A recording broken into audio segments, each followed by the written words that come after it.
İsrail bu savaşı kaybetmeye mahkum, peki neden? İşte bu özel video ile karşınızdayım. Küresel güç satrancı, İran'ın ölümcül kozları ve Batı'nın açmazları. Haydi hep birlikte bu görünmeyen savaşın perde arkasına bakalım ve bizim ana akım medyada asla verilmeyecek ve çoğu da sizi hayrete düşürecek özel bilgileri birlikte otopsi masamıza yatıralım. Bizim ekranların sınırlarını aşan bu analiz, İsrail-İran savaşının arkasındaki küresel güç mücadelesini ve İsrail'in neden bu savaşı kazanamayacağını bütün boyutlarıyla ortaya koyacak. Orta Doğu'daki bu savaş tıpkı Ukrayna'da olduğu gibi yeni dünya düzeninin sınırlarını çizen bir Doğu-Batı kırılma hattına dönüşmüş durumda. İşte ana akım medyada asla yer bulmayan çarpıcı veriler ve stratejik gerçekler. Önce bu savaşın çıkış sebebini yalın bir şekilde ele alalım. İran'ın nükleer tesisleri bu arada çok uzun süredir sadece İran'a ait değil, başka bir ortağı da var, o da Çin. İsrail'in şımarık tavrı şöyle: ben yapabilirim ama sen asla yapamazsın. Öyle bir dünya yok artık. İsrail'in İran'a yönelik saldırılarının resmi gerekçesi nükleer silah geliştirme potansiyeli, bu da derin bir çelişki barındırıyor. İsrail, Birleşmiş Milletler tarafından tanınmayan 300'ün üzerinde nükleer savaş başlığına sahipken, İran'ın sivil nükleer programını da varoluşsal tehdit ilan ediyor. Bu bir ikiyüzlülüktür.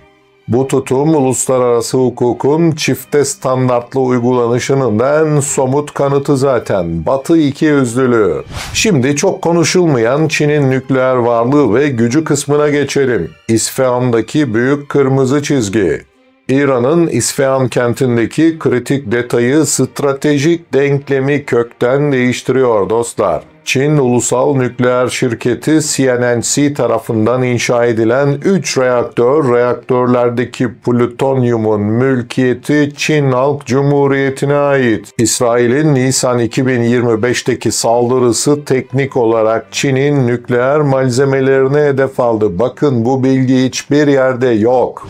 Uluslararası Atom Enerjisi Ajansı kayıtları bu tesislerdeki yakıt çubuklarının da Pekin'e ait olduğunu doğruluyor. İşte bu yüzden Çin hafta başında Pakistan üzerinden bir hamle yaptı. Elbette bu da bizim basınımızda mikron ölçüler dışında yer bulmadı. Teknoloji transferi kısmına gelelim. Rusya ve Çin işbirliği burada zaten düğüm noktası. İran'ın nükleer sıçramasının perde arkasında iki kritik aktör var.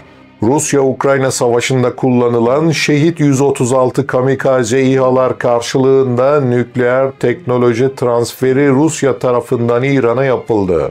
Çin'le de 2023'te imzalanan 25 yıllık stratejik işbirliğiyle de İran'a uzay tabanlı nükleer izleme sistemleri sağlandı. Gördüğünüz gibi olayın rengi çok değişiyor dostlar, ama sabredin, daha yeni başladık. Şimdi gelelim İsrail'in askeri realitesinin çöküşüne ve psikolojik olarak çözülmesine.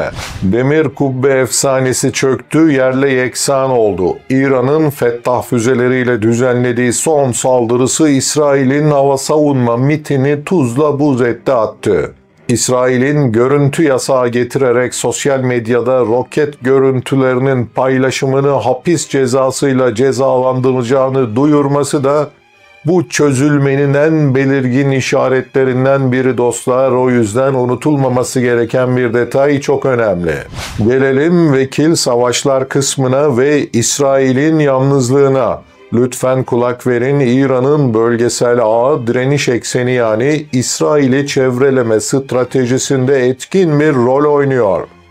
Hizbullah günlük 3000 üzeri roket atış kapasitesine sahip. Yine Abdülmelik el-Husi liderliğindeki Husiler de Kızıldeniz'de muazzam bir vurucu güce sahip. Husiler hem İsrail'e hem ABD donanma gemilerine gözü kara bir şekilde saldırıyor, hem de ticari gemileri tehdit ediyor. Yine bizim basınımızda adı hiç anılmayan Irak Şii milisleri var. Irak'taki bu Şii milisleri ABD ve İsrail'in korkulu rüyası. Şimdi İran'ın 3 ölümcül kozuna gelelim. Bir, Hürmüz Boğazı. Batı'nın ekonomik damarı petrol trafiği buradan dönüyor. Dünya petrolünün %20'si günlük 18,5 milyon varil Hürmüz Boğazı'ndan geçiyor. Hürmüz Boğazı'nın kapanma senaryosunda petrolün varil fiyatı 24 saatte 150 dolar ve üzerine çıkar. Avrupa enflasyonu da %25'e fırlar. Çin-ABD ticaret gemilerinin de rotadan çıkmasıyla küresel tedarik zinciri çöker. Batı için ekonomik yıkım gerçekleşir. İran devrim muhafızları donanması da Boğaz'ı mayınlar, antigemi füzeleri ve hızlı bot filosuyla 72 saat içinde kapatabilir. Bununla ne kadar ağır bir yıkım getireceğini öğrendiniz. 2. Pakistan'ın nükleer ultimatomu ve Çin'in perde arkası. Pakistan Dışişleri Bakanlığı'nın 10 Haziran açıklaması aynen şöyle. İran'a nükleer saldırı İsrail'e nükleer misilleme ile sonuçlanır.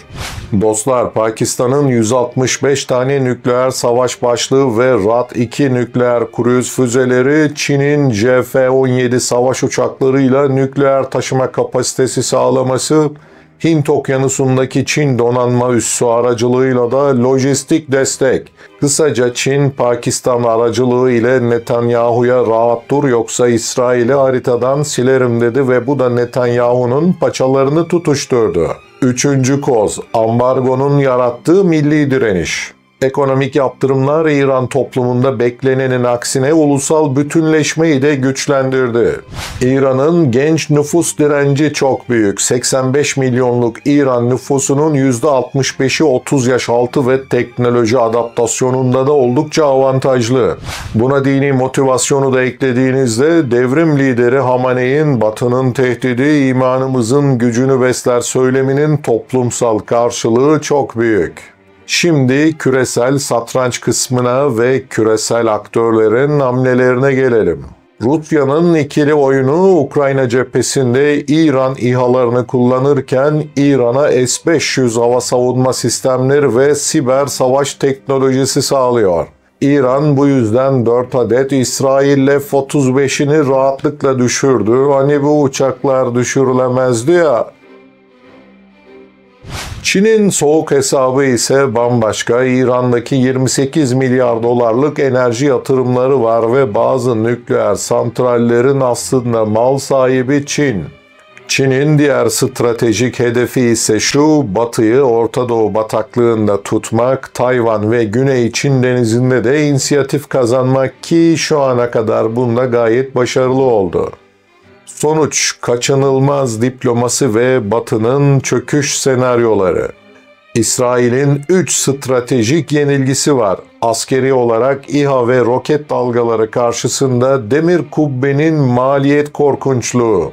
Sistem maliyeti 50 bin dolar, atış ve İHA maliyeti 500 dolar. İsrail demir kubbeyi her kullanışında muazzam zarar ediyor ve kullandığı füzeler öyle hemen yerine konabilecek füzeler değil dostlar ve rezervler tükendi. Bu savaşın İsrail'e maliyeti günlük 1,7 milyar dolar. Diplomatik olarak da Birleşmiş Milletler'deki 134 ülkenin Filistin'i tanıması ve İsrail'in artan yalnızlığı. Evet dostlar, gördüğünüz gibi bu bilgileri ekranlardaki kırmızı vileda sopalılar size vermez, daha doğrusu veremez, onlara müsaade etmezler. Tarih Orta Doğu'da askeri çözümlerin başarısızlığını her zaman kanıtladı. İsrail'in tek seçeneği ise ABD baskısıyla ateşkes. Çin'in arabuluculuğunda nükleer program müzakere masası ki bu saatten sonra bence olmaz. Hürmüz'ün serbest bırakılması karşılığında da ambargoların kademeli kaldırılması. İşte bu sebepler yüzünden videonun girişinde de söylediğim gibi İsrail'in kazanması mümkün değil dostlar. Çünkü her şey aleyhine işliyor. Yeni dünya düzeninin ayak sesleri artık çok net bir şekilde geliyor. Bu savaş tek kutuplu dünyanın da sonunu simgeliyor. İsrail'in yenilmezlik miti çökerken Çin'in diplomatik ağırlığı ve İran'ın asimetrik savaş kapasitesi küresel güç haritasını yeniden çiziyor. Batı'nın Orta Doğu'daki askeri müdahale modeli iflas ederken diplomasi ve çok kutuplu denge kaçınılmaz gelecek olarak beliriyor. Buraya kadar sabredip izlediğiniz için teşekkürler. Bir sonraki videoda görüşmek üzere, hoşça kalın.